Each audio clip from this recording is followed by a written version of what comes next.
செய்திகளை வழங்குவதற்காக நான் கார்த்திகா கண்ணன். விரிவான செய்திகளை பார்ப்பதற்கு முன் தலைப்புச் செய்திகள். பாஜக இன்று நடத்த திட்டமிட்டுள்ள வேல் யாத்திரைக்கு அனுமதி இல்லை. உயர்நீதிமன்றத்தில் தமிழக அரசு பதில். துள்ளி வரும் வேல் என பாஜக மாநில தலைவர் முருகன் பேட்டி. துள்ளி வரும் வேல் அர்த்தம் தெரிஞ்சாலும் ஓகே, தெரியலனாலும் ஓகே. நான் சொல்லிட்டாங்க, துள்ளி வரும் வேல். எல்லா மீடியா உங்களுக்கு எல்லாம். தமிழகத்தில் ஆன்லைன் ரம்மிக்கு விரைவில் தடை விதிக்கப்படும் என முதலமைச்சர் அறிவிப்பு. சூதாட்டத்தை நடத்துவோர் கிரிமினல்களாக கருதப்படுவர் எனவும் எச்சரிக்கை.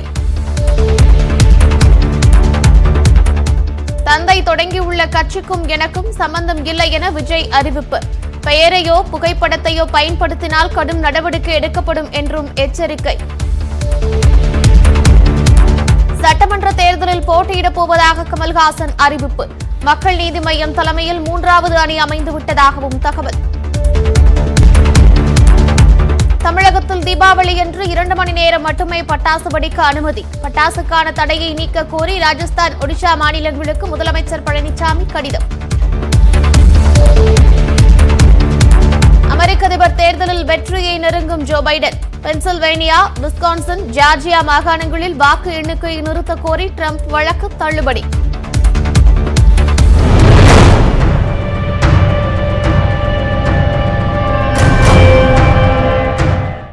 கொரோனா தொற்று பரவ வாய்ப்புள்ளதால் பாஜக நடத்தவுள்ள வேல் யாத்திரைக்கு அனுமதி தர இயலாது என்று சென்னை உயர்நீதிமன்றத்தில் தமிழக அரசு தெரிவித்துள்ளது. வெள்ளிக்கிழமை திருத்தணியில் தொடங்கி டிசம்பர் 6ஆம் தேதி திருச்செந்தூர் வரை வேல் யாத்திரை நடத்த பாஜக திட்டமிட்டிருந்தது. இதற்கு தடை கேட்டு பத்திரிகையாளர் ஒருவரும் சமூக ஆர்வலர் ஒருவரும் சென்னை உயர்நீதிமன்றத்தில் வழக்கு தொடுத்தனர். அதில் ஏற்கனவே கொரோனா 2வது அலை பரவ வாய்ப்பு இருப்பதாக எச்சரிக்கை விடுக்கப்பட்டுள்ள சூழலில் வேல் யாத்திரையால் தொற்று பரவும் என குறிப்பிடப்பட்டது. இந்த வழக்கு தலைமை நீதிபதி AP சாஹி மற்றும் செந்தில்குமார் ராமமூர்த்தி அமர்வில் விசாரணைக்கு வந்தது.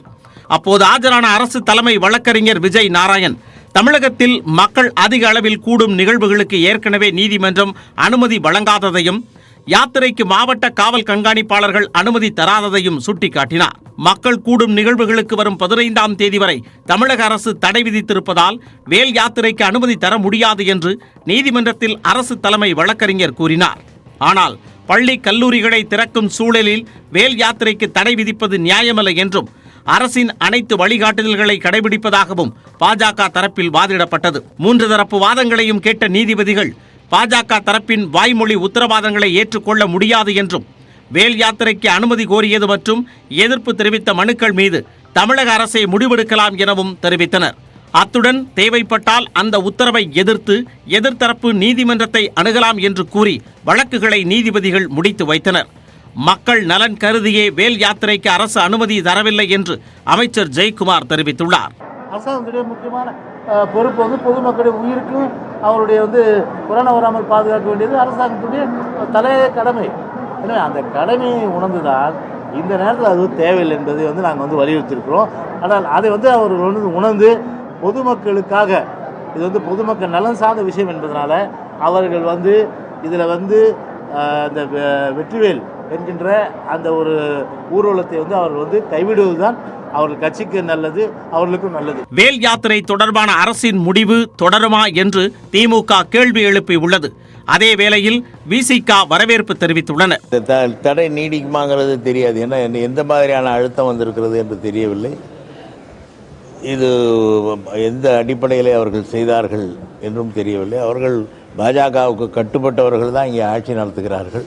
இதற்கு வேறு காரணம் இருக்கிறதா என்பதை ஆலோசிக்க வேண்டும். மதவாதிகளின் கைகளில் இந்த தமிழ் மண் சிக்கிக்கொள்ளக்கூடாது என்று எதிர்பார்க்கக்கூடிய அனைத்து தரப்பு ஜனநாயக சக்திகளும் மிகுந்த கவலையோடு இருந்தார்கள். மைய அரசின் கட்டுப்பாட்டில் இருந்து செயல்படக்கூடிய தமிழக அரசு ஒருவேளை தவிர்க்க முடியாத நிலையில் அனுமதித்து விடுமோ என்கிற கவலை எல்லோருக்கும் இருந்தது. ஆனால் இன்றைக்கு தமிழக அரசு எடுத்திருக்கிற இந்த நிலைப்பாடு அனைத்து தரப்பினரையும் மகிழ்ச்சிக்கு உள்ளாக்கி இருக்கிறது. தற்போதைய சூழலில் வேலை வாய்ப்பை உருவாக்குவதுதான் முக்கியம் என்று மக்கள் நீதி மய்யம் தலைவர் கமல்ஹாசன் தெரிவித்துள்ளார். வேலை எப்படி வாங்கி தருவது என்பதுதான். இந்த வேலை யார் வேணா கையில் எடுக்கலாம். அந்த வேலை வாங்கி தருவது என்பது பெரிய பொறுப்பு. தமிழகத்திற்கு நாம் செய்ய வேண்டிய முதல் கடமை அது. அந்த வேல் யாத்திரை வேண்டாம்னு ரத்து செய்தாங்கன்னா நல்லது.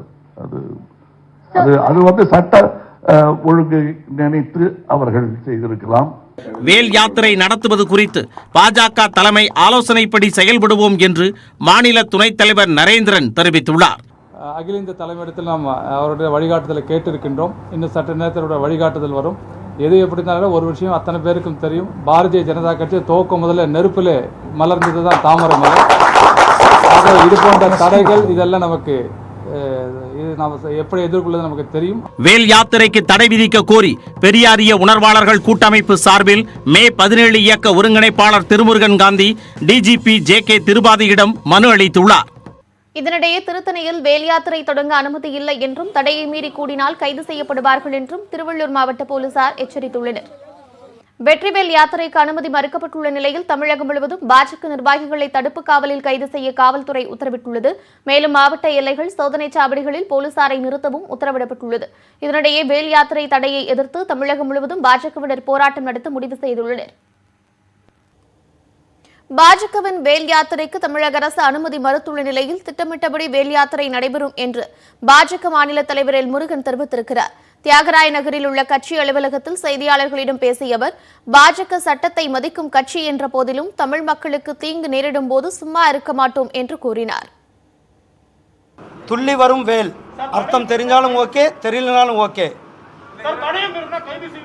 நான் சொல்லிட்டாங்க, துள்ளி வரும் வேல்.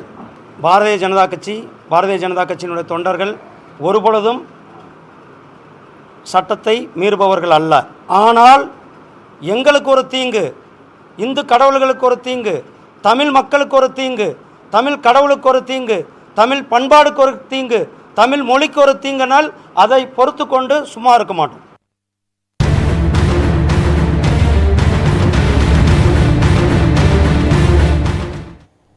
வேல் யாத்திரை விவகாரத்தில் தமிழக அரசு எடுத்துள்ள நிலைப்பாட்டால் அதிமுக பாஜக கூட்டணியில் சிக்கல் வருமா?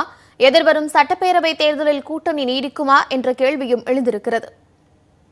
திருத்தணி முதல் திருச்செந்தூர் வரை வேல் யாத்திரை நடத்துவதற்கு பாஜக திட்டமிட்டது. ஆனால் கொரோனா பரவலால் யாத்திரைக்கு தமிழக அரசு அனுமதி மறுத்துள்ளது. இதனால் கூட்டணியில் விரிசல் விழக்கூடிய நிலை ஏற்பட்டுள்ளது. கூட்டணியிலிருந்து பாஜக வெளியேறினால் போதும் என்ற மனநிலையில்தான் வேல் யாத்திரைக்கு அதிமுக அரசு அனுமதி மறுத்துள்ளதாக பத்திரிகையாளர் கோலாகல சீனிவாசன் தெரிவித்துள்ளார். தமிழக முதல்வர் எடப்பாடி பழனிசாமி அவர்கள் இதை சரியாக புரிந்து கொண்டதாலோ என்னவோ, அவர் ஒரு மாஸ்டர் ஸ்ட்ரோக், அதாவது ஒரு கல்லில் 2 மாங்காய்ங்கிற மாதிரி ஒரு ஸ்ட்ரோக் ஒன்று அடித்திருக்கிறார். ஆரம்பத்திலிருந்தே பிஜேபியை தங்கள் கூட்டணியில் ஒரு சுமையாகவே தான் அதிமுக கருதி வந்திருக்கிறது. அப்படிப்பட்ட சூழ்நிலையில் இதன் காரணத்தினால் பிஜேபி வெளியேறும் என்று சொன்னால் அதை அதிமுக உள்ளூர மகிழ்ச்சியுடன் அங்கீகரிக்கும்.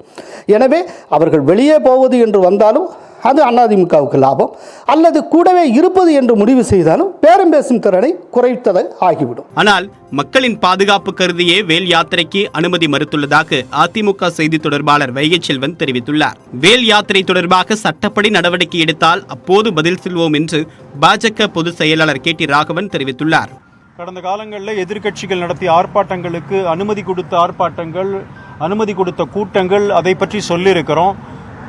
இதெல்லாம் சொல்லிவிட்டு எங்களுக்கும் அதன் அடிப்படையில் கூட எங்களுக்கு அனுமதி வழங்க வேண்டும் என்று சொல்லியிருக்கிறோம்.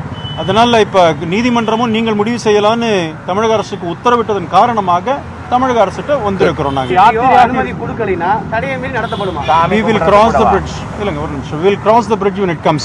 மருத்துவ படிப்பில் 7.5% உள் ஒதுக்கீடு விவகாரத்தில் துணிந்து முடிவெடுத்தது போல் இந்த விவகாரத்திலும் அதிமுக அரசு முடிவெடுத்துள்ளதாக விடுதலை சிறுத்தைகள் கட்சியின் தலைவர் திருமாவளவன் தெரிவித்துள்ளார். பாரதிய ஜனதா கட்சி நடத்தவிருக்கிற இந்த வேல் யாத்திரைக்கு கொரோனாவை காரணம் காட்டினாலும் கூட அனுமதி தர முடியாது என்று எடுத்திருக்கிற இந்த முடிவு அரசியல் முடிவுதான்.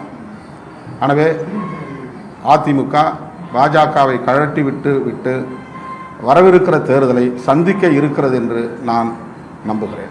தமிழக சட்டப்பேரவை தேர்தல் நெருங்கி வரக்கூடிய நிலையில் அதிமுக பாஜக கூட்டணி குறித்து இரு கட்சியினரும் அவ்வப்போது மாறுபட்ட கருத்துக்களை தெரிவித்து வருகின்றனர். வேல் யாத்திரை விவகாரத்தால் அரசியலில் என்ன மாற்றம் ஏற்படும் என்பதை பொறுத்திருந்துதான் பார்க்க வேண்டும்.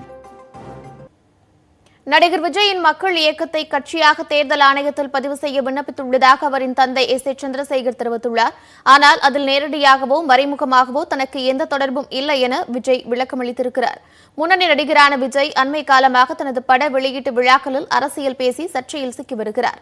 மேலும் மத்திய மாநில அரசுகளின் செயல்பாடுகள் குறித்தும் மறைமுகமான கருத்துக்களை வெளியிட்டு நெருக்கடிக்கு ஆளானார்.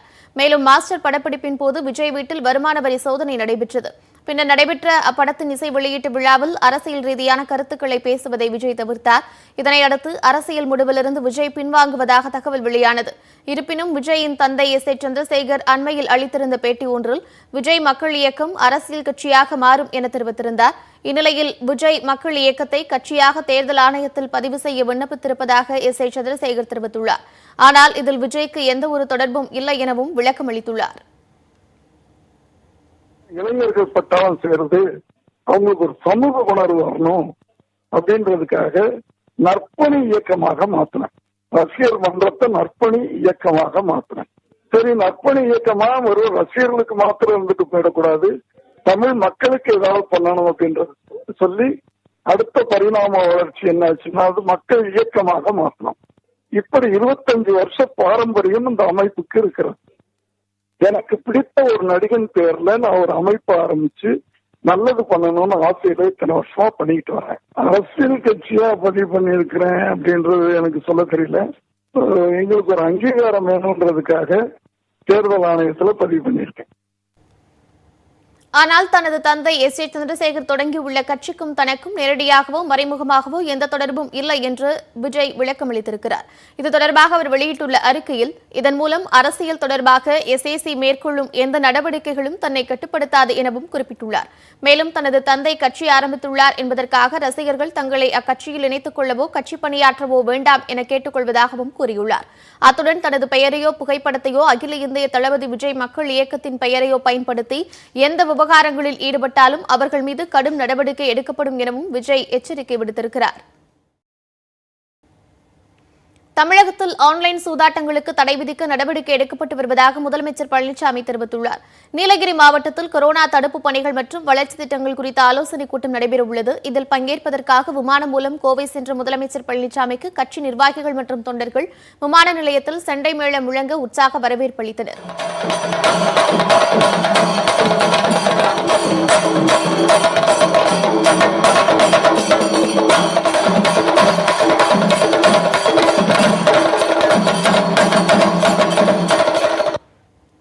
இதனைத் தொடர்ந்து விமான நிலையத்தில் செய்தியாளர்களை சந்தித்த முதலமைச்சர் பழனிசாமி தமிழகத்தில் ஆன்லைன் சூதாட்டங்களுக்கு தடை விதிக்க நடவடிக்கை எடுக்கப்பட்டு வருவதாக தெரிவித்தார்.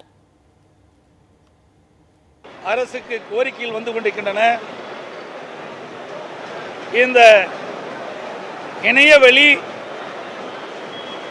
ரம்மி சூதாட்டு விளையாட்டினால் பல பேர் தற்கொலைக்கு உள்ளாகியிருக்கின்றார்கள்.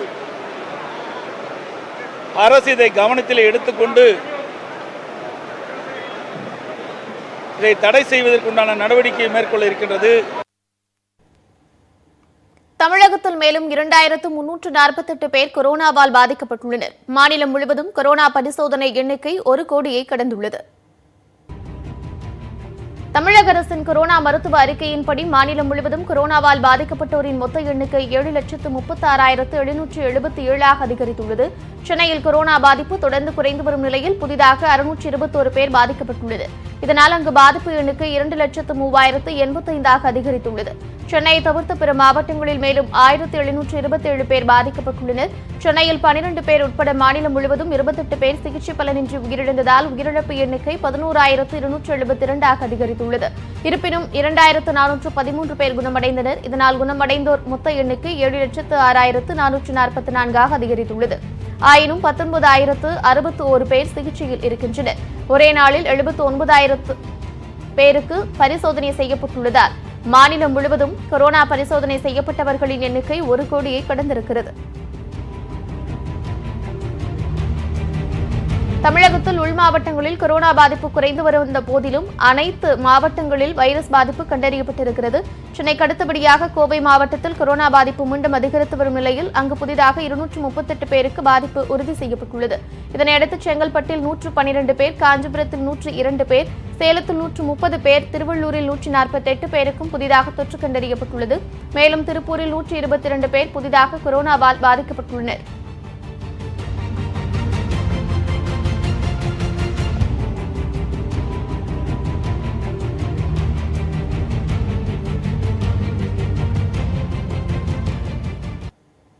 $30 லட்சம் ரூபாய்க்கு மேல் பதிவு செய்யப்படும் சொத்து விவரங்கள் வருமான வரித்துறையுடன் பகிர்ந்து கொள்ளப்படும் என்று தமிழக அரசு தெரிவித்திருக்கிறது. வணிக வரித்துறை செயலாளர் பீலா ராஜேஷ் வெளியிட்டுள்ள அறிக்கையில், வருமான வரி சட்டம் 1962 படி 10 லட்சம் ரூபாய் மதிப்பிலான சொத்துக்கள் பதிவு செய்யப்படும் பொழுது பத்திரப்பதிவுடன் பான் எண் இணைக்கப்பட்டிருந்தால் மட்டுமே ஏற்றுக்கொள்ளப்படும் என தெரிவிக்கப்பட்டுள்ளது. 30 லட்சம் ரூபாய் மற்றும் அதற்கு மேற்பட்ட அளவிலான சொத்துக்கள் பதிவு செய்யப்படும் பொழுது அந்த தகவல்கள் வருமான வரித்துறையுடன் பகிர்ந்து கொள்ளப்படும் எனவும் கூறப்பட்டுள்ளது. தற்போதைய நிலவரப்படி பத்திரப்பதிவு படிவம் 60 மற்றும் 61A படிவங்கள் இணையதளத்தில் இருப்பதாகவும் அதில் குறிப்பிட்டுள்ளபடி முழு விவரங்களையும் பதிவு செய்ய வேண்டும் என்றும் அறிவுறுத்தப்பட்டுள்ளது. இந்த தகவல்கள் அனைத்தும் வருமான வரித்துறையிடம் பகிர்ந்து கொள்ளப்படும் பட்சத்தில் வருமான வரி கணக்கு தாக்கலின் போது சொத்துக்கள் யார் பெயரில் பதியப்பட்டுள்ளது என்பதை பார்க்க முடியும் என வருமான வரித்துறையினர் தெரிவிக்கின்றனர். மேலும் வருமான வரி தாக்கலின் போது சொத்துக்களின் மொத்த மதிப்பு குறிப்பிடப்படாவிட்டால் சொத்து பதிவு செய்யப்பட்ட அல்லது விற்பனை செய்த நபருக்கு நோட்டீஸ் அனுப்பப்படும் என்றும் தெரிவித்துள்ளனர். தமிழகம் நகரமயமாக்கப்பட்ட மாநிலம் என்பதால் சொத்துக்களுக்கு நிர்ணயிக்கப்பட்ட வழிகாட்டுதல் மதிப்பு அதிக அளவில் இருந்து வருவதாக கூறப்படுகிறது. இதன் காரணமாக சென்னை மற்றும் புறநகர் பகுதிகள், கோவை, மதுரை போன்ற பெருநகரங்களில் 10 லட்சம் ரூபாய்க்கு குறைவாக சொத்துக்களை பத்திரப்பதிவு செய்ய முடியாத நிலை இருப்பதாகவும், வழிகாட்டு மதிப்பு உயர்வால் சொத்துக்களின் மதிப்பு அதிகரிப்பதாகவும் அதிகாரிகள் விளக்கமளித்துள்ளனர். கொரோனா ஊரடங்கால் தீபாவளி ஆர்டர் கிடைக்காததால் சேலத்தில் வெள்ளி வியாபாரம் 50 விழுக்காடு சரிந்துள்ளதாக வியாபாரிகள் கவலை தெரிவித்துள்ளனர். சேலம் மாவட்டத்தில் உற்பத்தி செய்யப்படும் வெள்ளி கொலுசு உட்பட வெள்ளிப் பொருட்களுக்கு தமிழகம் மட்டுமின்றி வடமாநிலங்களில் அதிக வரவேற்பு உள்ளது. செவ்வாய்ப்பேட்டை, அன்னதானப்பட்டி, நெத்திமேடு, பள்ளப்பட்டி, சிவதாபுரம், பனங்காடு உள்ளிட்ட பகுதிகளில் நூற்றுக்கணக்கான வெள்ளிப்பட்டறைகள் இயங்கி வருகின்றன. இங்கு வெள்ளி கொலுசு, அரைஞான்குடி, சந்தன கிண்ணம், குங்குமச்சிமிழ், டம்ளர், வெள்ளி தட்டு உட்பட பல்வேறு பொருட்கள் உற்பத்தி செய்யப்படுகின்றன.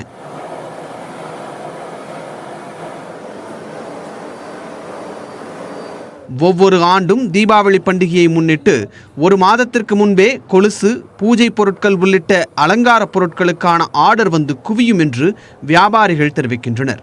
ஆனால் இந்த ஆண்டு கொரோனா ஊரடங்கு காரணமாக தீபாவளி வெள்ளி வியாபாரம் 50% குறைந்து தொழிலே முடங்கியுள்ளதாக உற்பத்தியாளர்கள் கூறுகின்றனர். அத்துடன் அதை நம்பியுள்ள ஆயிரக்கணக்கானோரின் வாழ்வாதாரம் பாதிக்கப்பட்டுள்ளதாகவும் குறிப்பிட்டுள்ளனர். வழக்கமாக தீபாவளினாக்கா புது கணக்கு வச்சு நல்லா வியாபாரம் பண்ணுவாங்க கடைக்காரங்க பூரா. நமக்கு ஆர்டர் நிறையா வரும். இந்த வருஷம் சுத்தமாக ஆர்டரே இல்லை. எல்லோரும் ரொம்ப சிரமத்தில் இருக்கும். வேலை செய்கிறவங்க முதல் கொண்டு, வேலை கொடுக்குறவங்க முதல் கொண்டு, ஓனருங்க முதல் கொண்டு எல்லாம் சிரமத்தில் தான் இருக்கும். இந்த வருஷம் மாதிரி எனக்கு விவரம் தெரிஞ்ச பிறந்து எப்பவுமே கிடையாது.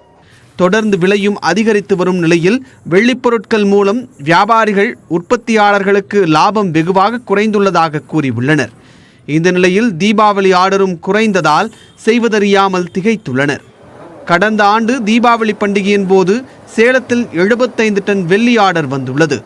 ஆனால் தற்போது இருப்பில் உள்ள வெள்ளிப் பொருட்களை கூட விற்பனை செய்ய முடியாத சூழல் நிலவுவதாக உற்பத்தியாளர்கள் வேதனை தெரிவிக்கின்றனர்.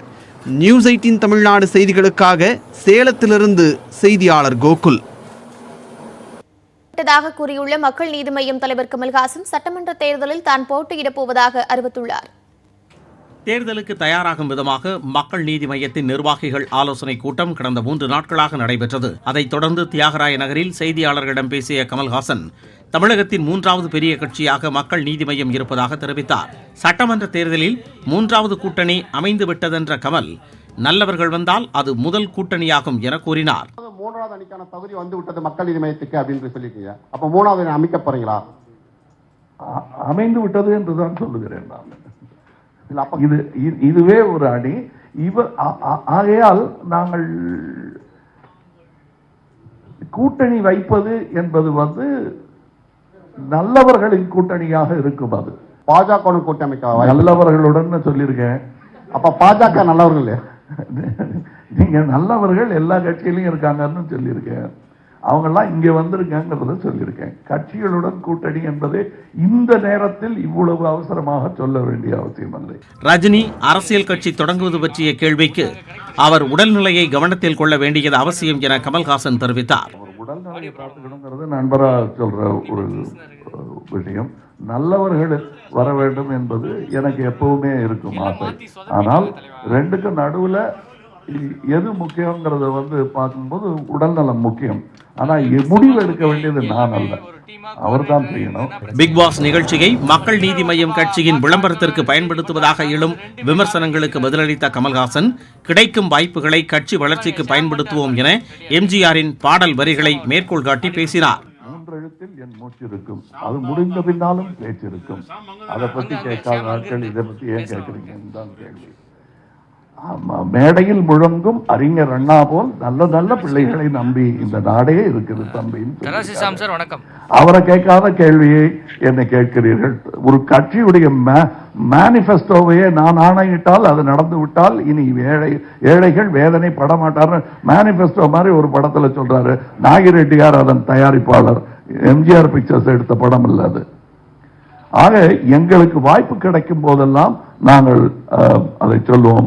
மனுஸ்மிருதி புழக்கத்தில் இல்லை என்பதால் அதனை பற்றி பேச வேண்டிய அவசியம் இல்லை என்றார். கண்டிப்பாக சட்டப்பேரவையில் மக்கள் நீதி மய்யத்தின் குரல் ஒலிக்கும் என்றும் கமல் தெரிவித்தார். மதுரை மாவட்டம் திருமங்கலம் அருகே சமூக ஒற்றுமையை வெளிப்படுத்தும் விதமாக சப்பர திருவிழா வெகு விமரிசையாக நடைபெற்றது.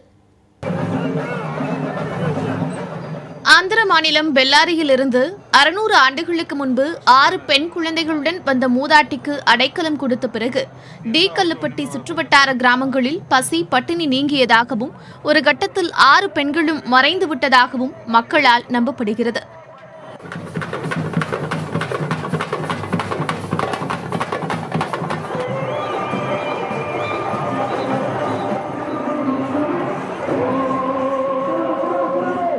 அதனைத் தொடர்ந்து தேவன்குறிச்சியில் ஆதிபராசக்தி, டி-கல்லுப்பட்டியில் சரஸ்வதி, வன்னிவேலாம்பட்டியில் மகாலட்சுமி, அம்மாம்பட்டியில் பைரவி என 6 கிராமங்களில் 6 பெண்களுக்கு கோயில் கட்டி 2 ஆண்டுகளுக்கு ஒரு முறை திருவிழா நடத்தி வருகின்றனர். அதன்படி முத்தாலம்மன் திருவிழா கடந்த செவ்வாய்க்கிழமை தொடங்கியது. விழாவின் முக்கிய நிகழ்வான சப்பர திருவிழா வியாழக்கிழமை நடைபெற்றது.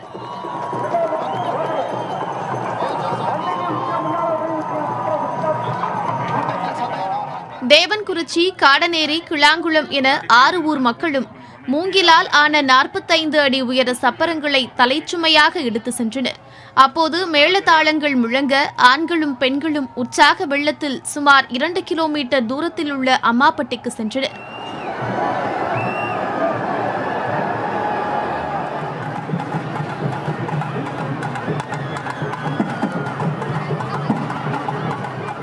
அம்மாப்பட்டியில் பச்சை மண்ணால் வடிவமைக்கப்பட்ட 7 அம்மன்களும் ஒரே நேரத்தில் தோன்றி பக்தர்களுக்கு அருள் பாலித்தனர்.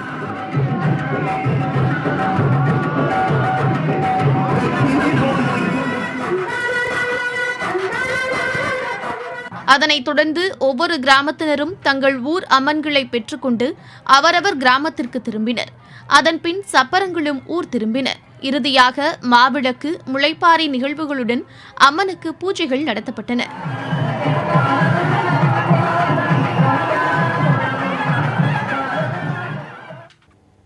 தீபாவளி பண்டிகைக்கு பட்டாசு விற்பனை செய்ய விதித்துள்ள தடையை மறுபரிசீலனை செய்ய கோரி ஒடிஷா மற்றும் ராஜஸ்தான் முதலமைச்சர்களுக்கு தமிழக முதலமைச்சர் பழனிசாமி கடிதம் எழுதியுள்ளார்.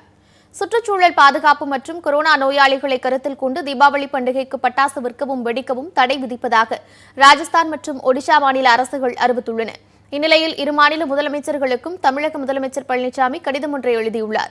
அதில் நாட்டின் மொத்த பட்டாசு உற்பத்தியில் 90 விழுக்காடு தமிழகத்திலிருந்து உற்பத்தி செய்யப்படுவதாக தெரிவித்துள்ள அவர், தீபாவளி பண்டிகை பட்டாசு விற்பனையை நம்பி சுமார் 8 லட்சம் குடும்பங்களின் வாழ்வாதாரம் உள்ளதாக தெரிவித்துள்ளார்.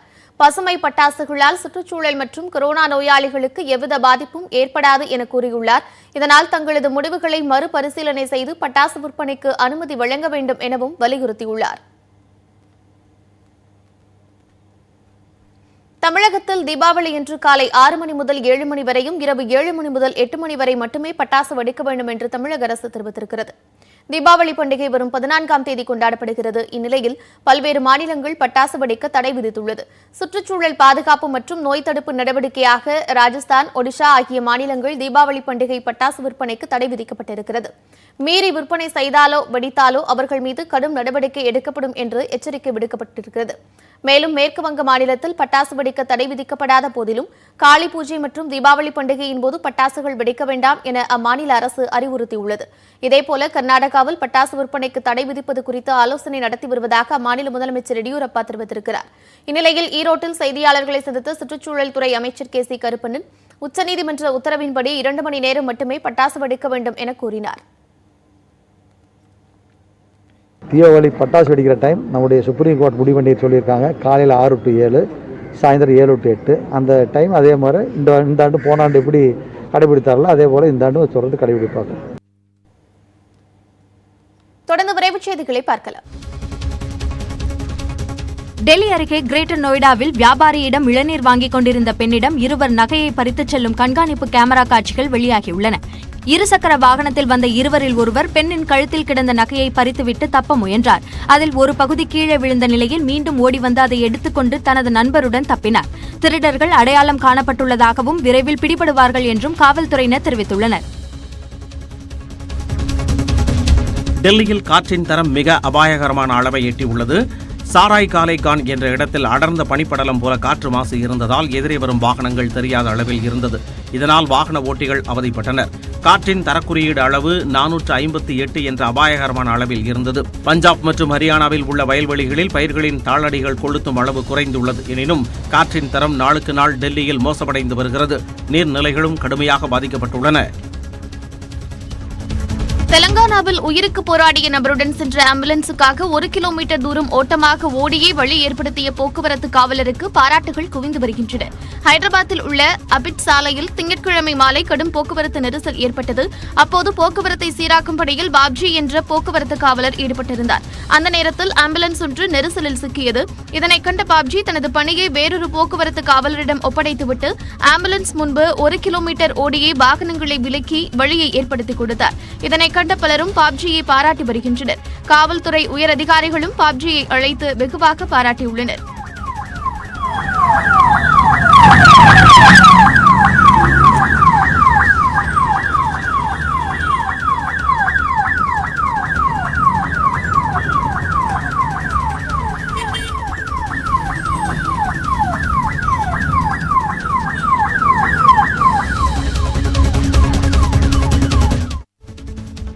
PSLV-C-49 ராக்கெட் வரும் 7ஆம் தேதி விண்ணில் செலுத்தப்படும் என இஸ்ரோ அறிவித்துள்ளது. புவி கண்காணிப்பு, விவசாயம், பேரிடர் மேலாண்மை, காடுகள் ஆராய்ச்சி மேற்கொள்ளும் EOS-1 செயற்கைக்கோள் உட்பட வணிக ரீதியிலான 9 பன்னாட்டு செயற்கைக்கோள்கள் இந்த ராக்கெட் மூலமாக விண்ணில் ஏவப்பட உள்ளது. ஸ்ரீஹரிகோட்டாவில் உள்ள சதீஷ் தவான் விண்வெளி ஆய்வு மையத்தில் இருந்து வரும் 7ஆம் தேதி மாலை 3 மணி அளவில் ராக்கெட் ஏவப்படும் என்றும், கொரோனா பெருந்தொற்று பரவல் காரணமாக பார்வையாளர்களுக்கு அனுமதி இல்லை என்றும் இஸ்ரோ தெரிவித்துள்ளது. தலைமைச் செயலகத்தில் வருவாய்த்துறை, தொழிலாளர் நலத்துறை மற்றும் சமூக நலத்துறை சார்பில் பல்வேறு திட்டங்களை முதலமைச்சர் எடப்பாடி பழனிசாமி துவக்கி வைத்தார். காணொலி காட்சி வாயிலாக நடைபெற்ற இந்நிகழ்வில் வருவாய்த்துறை சார்பில் 4.76 கோடி ரூபாய் மதிப்பில் சென்னை மற்றும் பெரம்பலூரில் கட்டப்பட்டுள்ள வருவாய் வட்டாட்சியர் அலுவலகம் மற்றும் குடியிருப்பு கட்டடங்களை திறந்து வைத்தார். தொழிலாளர் நலத்துறை சார்பில் சென்னை மற்றும் காஞ்சிபுரத்தில் அமைக்கப்பட்டுள்ள திறன் மேம்பாட்டு மையங்களை திறந்து வைத்தார். மேலும் வாணியம்பாடியில் 20 கோடி ரூபாய் மதிப்பில் தோல் பதனிடும் தொழிலை மேம்படுத்தும் வகையில் பல்நோக்கு திறன் மேம்பாட்டு மையம் அமைக்க புரிந்துணர்வு ஒப்பந்தம் கையெழுத்தானது. சமூக நலத்துறை சார்பில் மதுரை சத்யா அம்மையார் அரசு குழந்தைகள் காப்பகத்திற்கு 5 கோடி ரூபாய் மதிப்பில் வகுப்பறை உள்ளிட்ட கட்டமைப்பு வசதிகளை துவக்கி வைத்தார். இந்த நிகழ்வில் அமைச்சர் உதயகுமார், பெஞ்சமின், சரோஜா, நிலோஃபர் கபில் மற்றும் அதிகாரிகள் பங்கேற்றனர். பேரறிவாளன் உள்ளிட்ட 7 பேரை விடுதலை செய்ய உத்தரவிட வேண்டும் என ஆளுநர் பன்வாரிலாலுக்கு எதிர்க்கட்சித் தலைவர் மு.க. ஸ்டாலின் கடிதம் எழுதியுள்ளார். சிறையில் ஆயுள் தண்டனை அனுபவித்து வரும் 7 பேரையும் விடுவிக்க அமைச்சரவை நிறைவேற்றிய தீர்மானத்தின் மீது முடிவெடுக்காமல் 2 ஆண்டுகளாக நிலுவையில் வைத்துள்ளதை ஸ்டாலின் சுட்டிக்காட்டியுள்ளார். அது சட்டத்தின் ஆட்சி மாநிலத்தில் நடைபெறவில்லையோ என்ற தோற்றத்தை ஏற்படுத்துவதாக அவர் கூறியுள்ளார். அந்த தோற்றத்தை நீக்க 7 பேருக்கும் ஆயுள் தண்டனையை குறைத்து உடனடியாக விடுதலை செய்ய உத்தரவு பிறப்பிக்குமாறு ஆளுநரை மு.க. ஸ்டாலின் கேட்டுக் கொண்டுள்ளார். ஆளுநருக்கு எழுதிய கடிதத்தின் நகலை மத்திய உள்துறை அமைச்சர் அமித்ஷாவுக்கும் மு.க. ஸ்டாலின் அனுப்பியுள்ளார். மருத்துவ படிப்புகளுக்கான தமிழக அரசின் 7.5% இடஒதுக்கீட்டில் அரசு உதவி பெறும் பள்ளி மாணவர்களையும் சேர்க்க கோரிய வழக்கு வரும் திங்களன்று விசாரணைக்கு எடுத்துக் கொள்ளப்படும் என உயர்நீதிமன்ற மதுரை கிளை தெரிவித்துள்ளது. நீட் தேர்வில் தேர்ச்சி பெறும் அரசு பள்ளி மாணவர்கள் மருத்துவ படிப்பில் சேரும் வகையில் தமிழக அரசு 7.5% உள் இடஒதுக்கீடு முறையை கொண்டு வந்துள்ளது.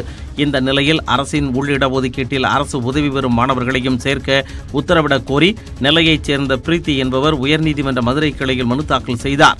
அந்த மனுவில் அரசு உதவி பெறும் பள்ளிகளில் பயிலும் மாணவர்களும் ஏழைகள்தான் எனவும், எனவே இந்த இடஒதுக்கீட்டில் அவர்களுக்கும் இடம் வழங்க வேண்டும் எனவும் கோரப்பட்டிருந்தது. இந்த மனுவை அவசர வழக்காக விசாரிக்க வேண்டும் என கோரி மாணவியின் வழக்கறிஞர் நீதிபதிகள் கிருபாகரன் புகழேந்தி அமர்விடம் முறையிட்டார். இதனையடுத்து இந்த வழக்கு வரும் திங்களன்று விசாரணைக்கு எடுத்துக் கொள்ளப்படும் என நீதிபதிகள் தெரிவித்தனர். புரொஜெக்டர் நிறுவனம் பேச்சுவார்த்தைக்கு முன்வராததால் தமிழகத்தில் திரையரங்குகளை திறப்பதில் சிக்கல் ஏற்பட்டுள்ளது. வரும் 10ஆம் தேதி முதல் திரையரங்குகளை திறக்க தமிழக அரசு உத்தரவிட்டிருந்தது.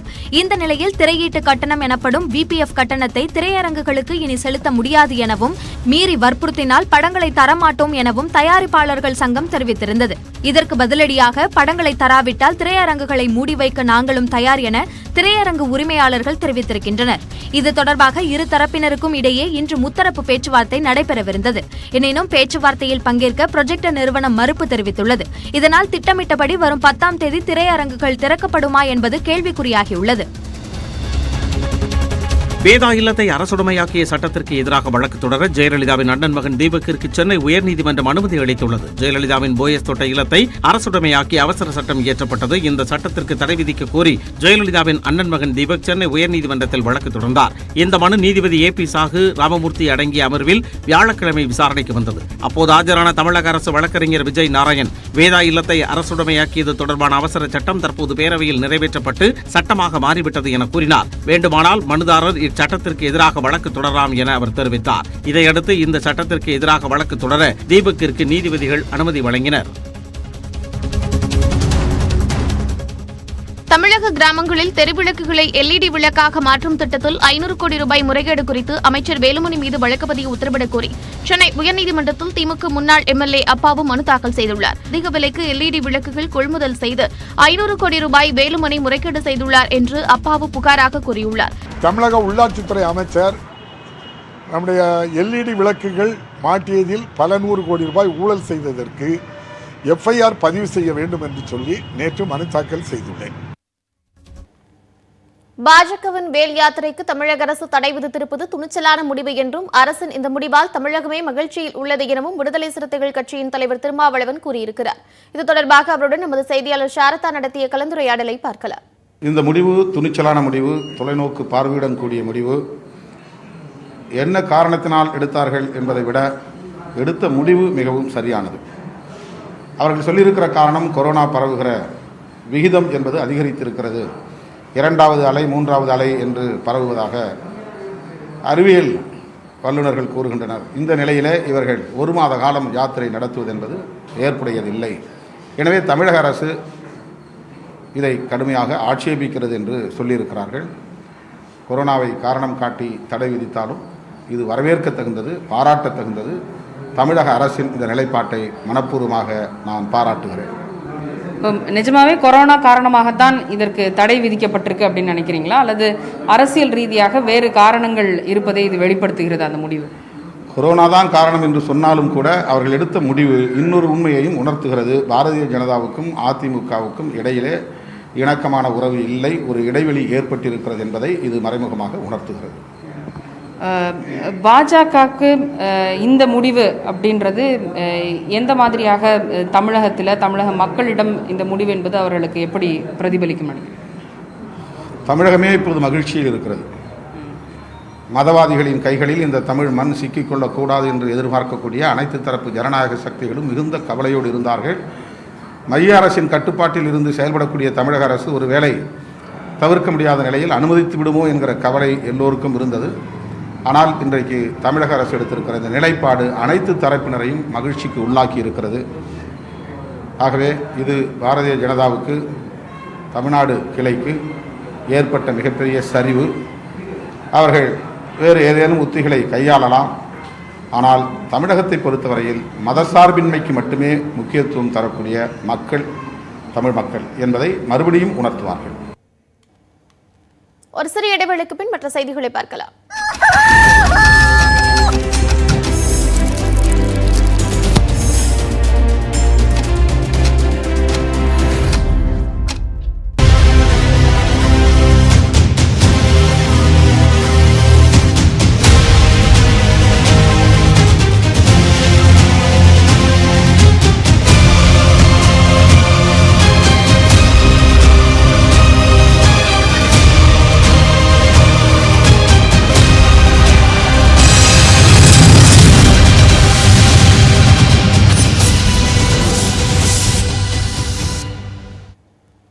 அமெரிக்க அதிபர் தேர்தலில் ஜனநாயக கட்சி வேட்பாளர் ஜோ பைடன் முன்னிலை வகிக்கும் நிலையில் பென்சில்வேனியா, மெக்சிகன், ஜார்ஜியா மாகாணங்களில் வாக்குப்பதிவை நிறுத்தக் கோரி ட்ரம்ப் தரப்பு வழக்கு தொடர்ந்திருக்கிறது. கடந்த செவ்வாயன்று நடைபெற்ற அமெரிக்க தேர்தலில் தற்போதைய அதிபர் ட்ரம்பை விட ஜனநாயக கட்சி வேட்பாளர் ஜோ பைடன் கூடுதல் இடங்களை கைப்பற்றி முன்னணியில் இருந்து வருகிறார். அரிசோனா, ஜார்ஜியா, நிவாடா, பென்சில்வேனியா, வடக்கு கரோலினா, அலாஸ்கா மற்றும் விஸ்கான்சன் மாகாணங்களில் கடும் இழுபறி நீடித்து வரும் நிலையில் 3 மாகாணங்களில் தேர்தலில் முறைகேடு நடந்துள்ளதாக ட்ரம்ப் தரப்பில் வழக்கு தொடரப்பட்டிருக்கிறது. இது தொடர்பாக ட்ரம்ப் பிரச்சார குழு வெளியிட்டுள்ள அறிக்கையில் பென்சில்வேனியா, மெக்சிகனில் வாக்கு எண்ணிக்கை மையங்களுக்குள் குடியரசுக் கட்சியினரை அனுமதிக்க மறுப்பதாக குறிப்பிடப்பட்டுள்ளது. இதனால் வாக்கு எண்ணிக்கையை பார்வையிட அனுமதிக்கும் வரை ஓட்டு எண்ணிக்கையை நிறுத்த வேண்டும் என்று வழக்கு தொடரப்பட்டதாக தெரிவிக்கப்பட்டுள்ளது. ஜார்ஜியாவில் வாக்குப்பதிவுக்கான நேரம் முடிந்த பிறகும் வாக்குப்பதிவு நடைபெற்றதாக குற்றம் சாட்டப்பட்டிருக்கிறது. மேலும் விஸ்கான்சினில் மறு வாக்கு எண்ணிக்கை கோரவும் ட்ரம்ப் தரப்பு திட்டமிட்டிருக்கிறது. இதனிடையே வாக்கு எண்ணிக்கையில் முறைகேடு நிகழ்வதாகவும் அனைத்து வாக்குகளையும் எண்ண வலியுறுத்தி நாடு முழுவதும் ட்ரம்ப் ஆதரவாளர்கள் போராட்டத்தில் குதித்துள்ளனர். நிவாடா மாகாணத்தில் ஜோ பைடன் முன்னிலை வகிப்பதாக அறிவிப்பு வெளியானதை அடுத்து லாஸ் ஏஞ்சல்ஸ் நகரில் உள்ள வாக்கு எண்ணிக்கை மையத்தை ட்ரம்ப் ஆதரவாளர்கள் முற்றுகையிட்டனர். பதிவான அனைத்து வாக்குகளையும் எண்ண வலியுறுத்தி முழக்கங்களை எழுப்பினர்.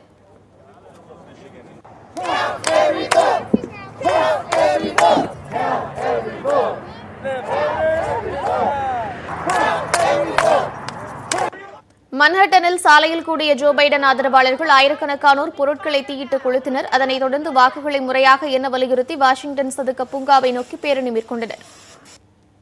We are in the streets right now because we want equality for everyone. We want everyone to have the same rights and the same opportunities. And we see that in an America that Biden and Harris are both running together. இதனிடையே Biden கடைசியாக வென்ற சில மாகாணங்கள் தேர்தல் முடிவை எதிர்த்து வழக்கு தொடரப்படும் என்றும் வாக்குப்பதிவு உடனே நிறுத்தப்பட வேண்டும் என்றும் ட்ரம்ப் தெரிவித்திருக்கிறார். அமெரிக்க தேர்தலில் ஜோ பைடன் 264 வாக்குகள் பெற்று முன்னணியில் உள்ள நிலையில் அவருக்கு எந்த மாகாணங்கள் வெற்றியை பெற்றிருந்தன என்பதை தற்போது பார்க்கலாம். அமெரிக்க தேர்தல் வரலாற்றை லேசா திரும்பி பார்க்கலாம். 2008 வருஷம் ஒபாமா 365 எலக்ட்ரல் காலேஜ் ஓட்ஸை வாங்கியிருந்தார். அவரை எதிர்த்து போட்டியிட்ட மெக்கைன் 173 வாக்குகள் வாங்கியிருந்தார். 2012 வருஷம் ஒபாமா 332 வாக்குகள் வாங்கியிருந்தார். அவரை எதிர்த்து போட்டியிட்ட ரோம்னி 206 வாக்குகள் வாங்கியிருந்தார். கடந்த 2016 வருஷம் ட்ரம்ப் 304 வாக்குகள் வாங்கியிருந்தார். அவரை எதிர்த்து போட்டியிட்ட ஹிலாரி கிளின்டன் 227 வாக்குகள் வாங்கியிருந்தாங்க. 2016 வருஷத்தோட ஒப்பிட்டு பார்க்கும் பொழுது குடியரசுக் கட்சிக்கு கை கொடுத்த 3 முக்கியமான மாகாணங்கள் இப்போ பைடனுக்கு கை கொடுத்திருக்கு. மிச்சிகன், அரிசோனா, விஸ்கான்சினில் மட்டும் மொத்தமாக அவருக்கு 37 தேர்வுக்குழு வாக்குகள் பைடனுக்கு கிடைச்சிருக்கு. 2016 ட்ரம்ப் 304 வாக்குகள் வாங்கியிருந்தாலும் ஹிலாரி கிளின்டனோட கம்பேர் பண்ணும்போது பல மாகாணங்களில் அவருக்கு நெக் டு நெக் நூலிலே தான் அவருடைய ஓட்டிங் பெர்சன்டேஜ் வித்தியாசமே இருந்துச்சு. அதே போல் கடந்த தேர்தலிருந்து இப்போ பார்க்கும்போது ட்ரம்ப் ஒரு 90 தேர்வுக்குழு வாக்குகளை குறைவாக வாங்கியிருக்காரு. இருந்தாலும் பென்சிலோனியா, வடக்கு கரோலினா, ஜார்ஜியா மாகாணங்களில் அவர் முன்னிலையில் இருக்கார். அதே போல் ஜார்ஜியா மாகாணங்களை மட்டும் எடுத்து பார்க்கும்போது இந்த மாகாணத்தில் பைடனுக்கும் ட்ரம்ப்புக்கும் 0.5% தான் வித்தியாசம் இருக்குது. இதே மாதிரி நெவாடா மாநிலத்தை எடுத்து பார்த்தோம் அப்படின்னா அங்கே பைடன் முன்னிலையில் இருக்கார். அந்த மாகாணத்தில் இன்னும் சில வாக்குகள் தான் எண்ணப்பட வேண்டியிருக்கு. எண்ணப்பட்டு முடிந்தால் அங்கே வென்றா பைடன் தான் அடுத்த அமெரிக்க அதிபராக இருப்பார். ட்ரம்ப்பை பொறுத்த வரைக்கும் அவருடைய முடிவுகள் வராத 4 மாகாணங்களில் அவர் முன்னிலையில் இருக்கார். அங்கே அவர் வெற்றி பெற்று ஆக வேண்டிய கட்டாயத்தில் இருக்கார். எப்படி வெற்றி பெற்றாலும் அவரால் அதிபர் ஆவதற்கு தேவையான வாக்குகளை நெருங்க முடியாது. அதே சமயம் பைடன் அதிபர் ஆவதற்கு தேவையான 270 வாக்குகளை நெருங்கிட்டார். அமெரிக்க தேர்தலில் ஜோ பைடனின் வெற்றி ஏறக்குறைய உறுதியாகியுள்ள நிலையில் ட்ரம்பை போல 2வது முறை போட்டியிட்டு வெற்றியை நழுவவிட்ட அதிபர்கள் யார் என்பதை தற்போது பார்க்கலாம். அமெரிக்காவில் அதிபரின் அலுவலகம் 1789ஆம் ஆண்டு நிர்மாணிக்கப்பட்டது. அந்நாட்டின் 231 ஆண்டு கால வரலாறு இதுவரை 45 அதிபர்களை கண்டுள்ளது. இதில் 10 அதிபர்கள் மட்டுமே 2வது முறை போட்டியிட்டு தோல்வியை கண்டுள்ளனர். 1797 முதல் 1801 வரை அதிபராக இருந்த ஜான் ஆடம்ஸ் தான் 2வது முறையாக போட்டியிட்டு தோல்வி கண்ட முதல் அதிபர்.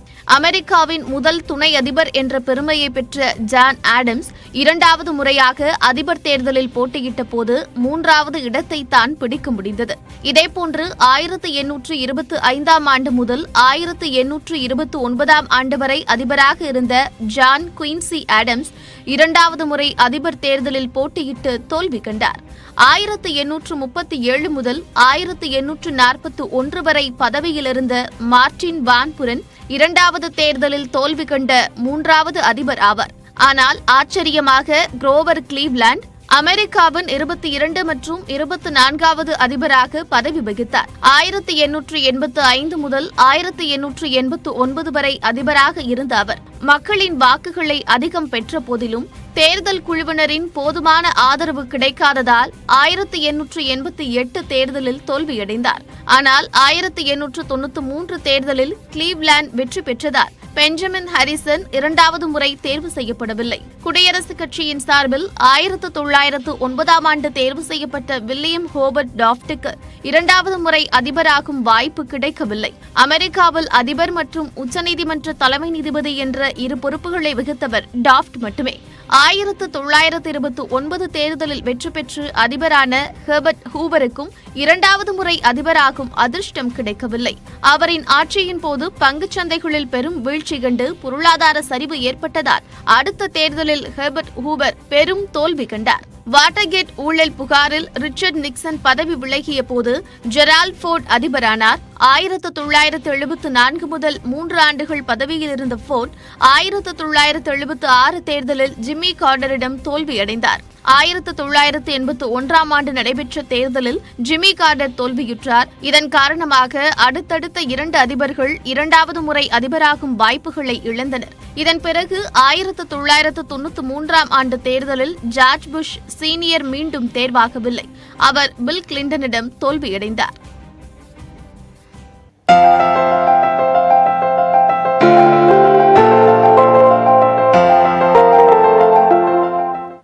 தேனி, கோபிச்செட்டிப்பாளையம், சீர்காழி உள்ளிட்ட பகுதிகளில் பலத்த மழை பெய்திருக்கிறது. இந்நிலையில் தூத்துக்குடி, நெல்லை உட்பட 4 மாவட்டங்களில் மிக கனமழை பெய்ய வாய்ப்புள்ளதாக வானிலை ஆய்வு மையம் எச்சரித்துள்ளது. ஈரோடு மாவட்டம் கோபிச்செட்டிப்பாளையம் பகுதியில் நள்ளிரவு முதல் விட்டுவிட்டு கனமழை பெய்தது. கீரிப்பள்ளம் ஓடையில் வெள்ளப்பெருக்கு ஏற்பட்டதால்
நிலம், மன்னார்குடி, கச்சனம் உள்ளிட்ட இடங்களில் காலை முதல் மிதமான மழை பெய்ததால் சம்பா சாகுபடியில் ஈடுபட்டுள்ள விவசாயிகள் மகிழ்ச்சியடைந்துள்ளனர்.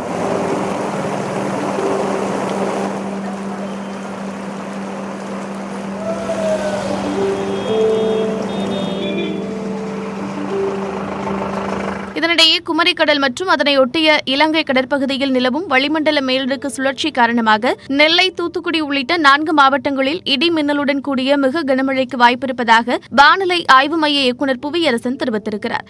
வளிமண்டல மேலடுக்கு சுழற்சி காரணமாக அடுத்த 24 மணி நேரத்திற்கு திருநெல்வேலி, கன்னியாகுமரி, ராமநாதபுரம், தூத்துக்குடி மாவட்டங்களில் ஓரிரு இடங்களில் இடி மின்னலுடன் கூடிய கன முதல் மிக கனமழையும், மதுரை, சிவகங்கை, விருதுநகர், தென்காசி, புதுக்கோட்டை மற்றும் தேனி, திண்டுக்கல், கோயம்புத்தூர், நீலகிரி, திருப்பூர் மாவட்டங்களின் மலைப்பகுதிகளில் கனமழையும், ஏனைய மாவட்டங்களில் பெரும்பாலான இடங்களில் லேசான முதல் மிதமான மழை பெய்யக்கூடும்.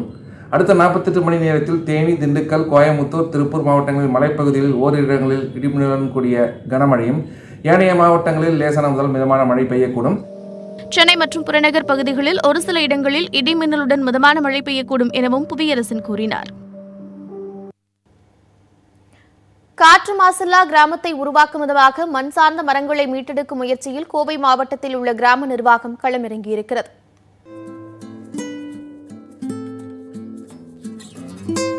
மேட்டுப்பாளையம் அருகே உள்ள சிக்காரம்பாளையம் ஊராட்சியில் அந்த கிராமத்திற்கே உரிய மண் சார்ந்த நாட்டு மரங்கள் உட்பட 2 லட்சம் மர நாற்றுகளுடன் கூடிய பண்ணை தோட்டத்தை கிராம நிர்வாகம் அமைத்துள்ளது.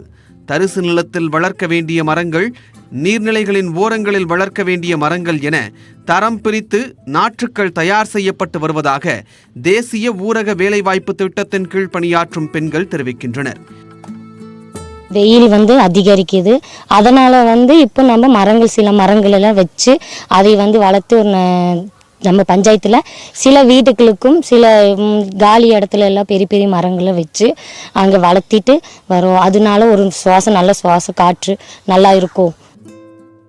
மேலும் வாய்ப்புள்ள இடங்களில் அடர்வனம் உருவாக்கப்படுவதோடு நாட்டிலேயே முதன்முறையாக குளோனிங் சென்டர் மற்றும் ஆக்சிஜன் ஹப் அமைக்கும் பணிகள் நடைபெற்று வருகிறது.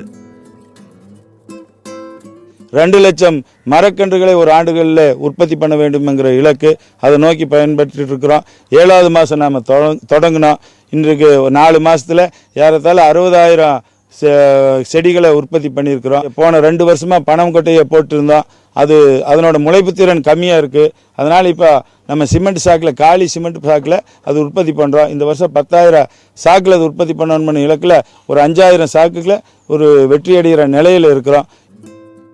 கிராம ஊராட்சியின் இந்த சீரிய முயற்சியை அறிந்த தமிழ்நாடு வேளாண் பல்கலைக்கழகத்தின் வனக்கல்லூரி மற்றும் ஆராய்ச்சி நிலையம் தங்களது வேளாண் வல்லுநர்கள் மூலம் பாரம்பரிய மரங்களை மீட்டெடுக்க உதவிகளை செய்து வருகின்றன.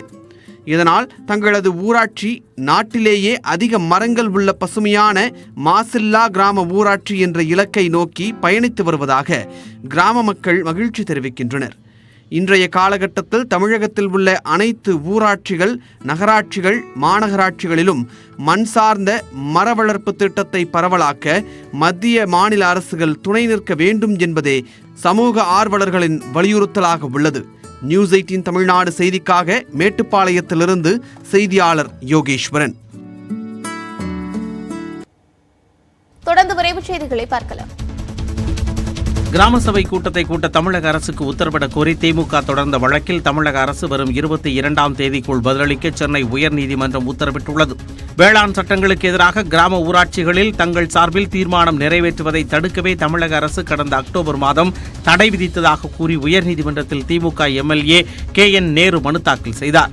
இந்த மனு நீதிபதிகள் சத்யநாராயணன், ஹேமலதா அமர்வில் விசாரணைக்கு வந்தது. அப்போது தனிமனித இடைவெளியை கடைபிடிப்பதில் ஏற்படும் சிரமத்தால் கிராம சபை கூட்டங்களுக்கு தடை விதித்ததாக அரசு தரப்பில் கூறப்பட்டது. அதை கேட்ட நீதிபதிகள் டாஸ்மாக் கடைகளில் தனிமனித இடைவெளி பின்பற்றப்படுகிறதா என கேள்வி எழுப்பினர்.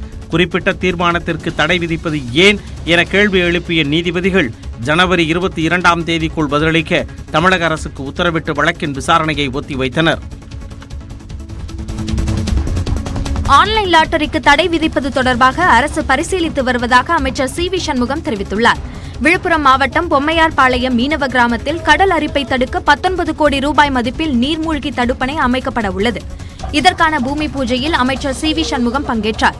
பின்னர் செய்தியாளர்களிடம் பேசிய அவர், லாட்டரி சீட்டுக்கு முதலில் தடை விதித்தவர் அப்போதைய முதல்வர் ஜெயலலிதா தான் எனவும், இது தொடர்பான விவகாரம் பற்றி பேச மு.க. ஸ்டாலினுக்கு எவ்வித தார்மீக உரிமையும் கிடையாது எனவும் கூறினார். தமிழகத்தினுடைய முதலமைச்சர் அவர்கள் ஏற்கனவே இதில் நீதிமன்றத்தில் கூட நேற்று திங்கட்கிழமை அந்த வழக்கு நீதிமன்றத்தில் வந்தபோது கூட முதலமைச்சர் அவர்கள் நீதிமன்றத்திலே வழக்கறிஞர் மூலமாக அரசினுடைய பரிசீலனையில் இருக்கிறது, விரைவிலே இதற்கான அறிவிப்புகள் தெரிவிக்கப்படும் என்று நீதிமன்றத்தில் தெரிவிக்கப்படும் என்று முதலமைச்சர் கட்டளையின் பேரில் நீதிமன்றத்தில் தெரிவிக்கப்பட்டு விட்டது. சேலத்தில் குடிபோதையில் தகராறில் ஈடுபட்ட மகனை தந்தையை கத்தியால் குத்தி கொலை செய்த சம்பவம் அதிர்ச்சியை ஏற்படுத்தியுள்ளது. சேலம் மாவட்டம் நாரிக்கல்பட்டியைச் சேர்ந்தவர்கள் சேகர் மற்றும் ஜெகன் தந்தை மகன் இருவரும் அதே பகுதியில் வெள்ளிப்பட்டறையில் கூலி தொழில் செய்து வருகின்றனர். இந்நிலையில் கடந்த ஞாயிற்றுக்கிழமை வயிற்றுப் பகுதியில் இரத்த காயங்களுடன் ஜெகன் அரசு மருத்துவமனையில் அனுமதிக்கப்பட்டார். பணியிடத்தில் ஏற்பட்ட விபத்தில் கம்பி குத்தியதாக கூறி மருத்துவமனையில் அனுமதிக்கப்பட்டார். 3 நாட்களாக சிகிச்சை பெற்று வந்த ஜெகன் புதன்கிழமை உயிரிழந்தார். இது தொடர்பாக மல்லூர் போலீசார் வழக்கு பதிவு செய்து விசாரணை நடத்தி வந்தனர். சிசிடிவி கேமராக்களை ஆய்வு செய்ததில் சேகரே ஜெகனை கத்தியால் குத்தி கொலை செய்ததை உறுதி செய்து அவரை கைது செய்தனர்.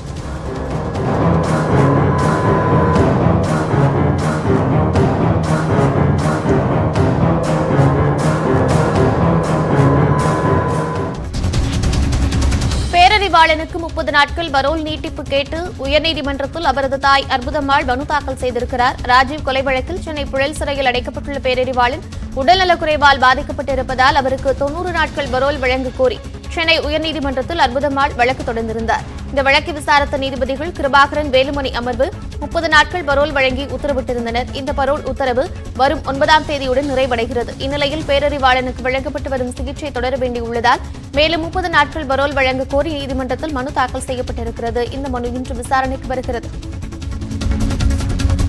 தமிழக அரசு தொடர்ந்த அவதூறு வழக்குகளில் திமுக தலைவர் மு.க. ஸ்டாலின் நேரில் ஆஜராக சிறப்பு நீதிமன்றம் உத்தரவிட்டிருக்கிறது.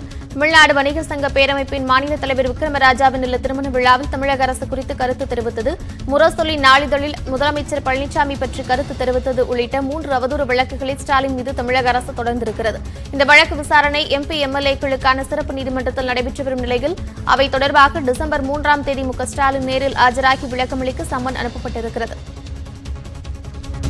பள்ளிகள் திறப்பு தொடர்பாக பெற்றோர்கள் கருத்து கேட்பு கூட்டம் நடைபெறவுள்ள நிலையில் அதற்கான வழிகாட்டு நெறிமுறைகளை பள்ளிக்கல்வித்துறை வெளியிட்டிருக்கிறது. தமிழகத்தில் பள்ளிகள் திறப்பு தொடர்பாக வரும் 9ஆம் தேதி காலை 9 மணி முதல் 10 மணி வரை சுமார் 12,000 பள்ளிகளில் ஆலோசனைக் கூட்டம் நடைபெறவுள்ளது. இந்நிலையில் கருத்து கேட்பு கூட்டத்தின் போது மாணவர்களின் பெற்றோர்களின் கூட்டம் அதிகமாக இருந்தால் கொரோனா தடுப்பு வழிமுறைகளுக்கு ஏற்ப வெவ்வேறு நேரங்களில் பெற்றோரை அழைத்து கருத்துக்களை பெற தலைமை ஆசிரியர்களுக்கு அறிவுறுத்தப்பட்டுள்ளது.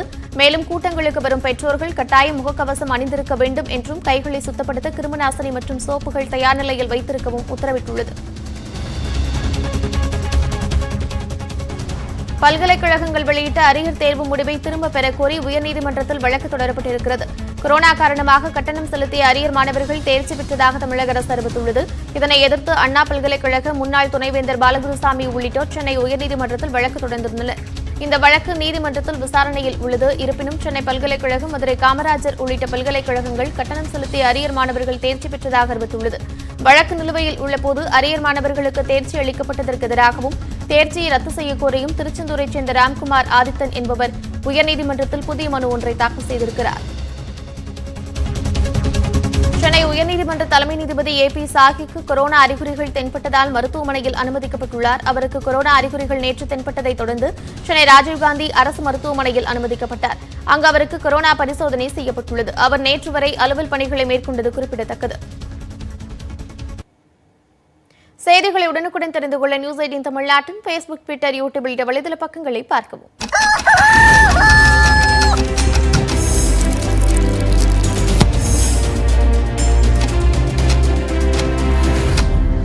SCV, TSC TV